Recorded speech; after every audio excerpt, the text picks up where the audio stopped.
Type your text. Make the text transparent and pick a stroke color. Select the selection tool. Hold Alt and drag the text up to copy it. Make 5 texts. Select all the texts.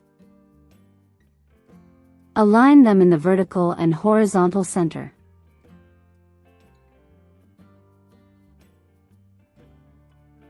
Go to Object. Group. Go to Effect.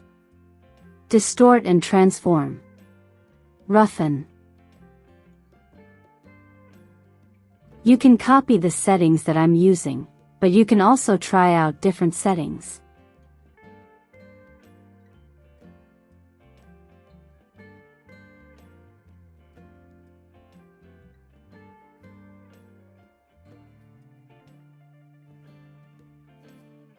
And that's how you create this Scribble text effect.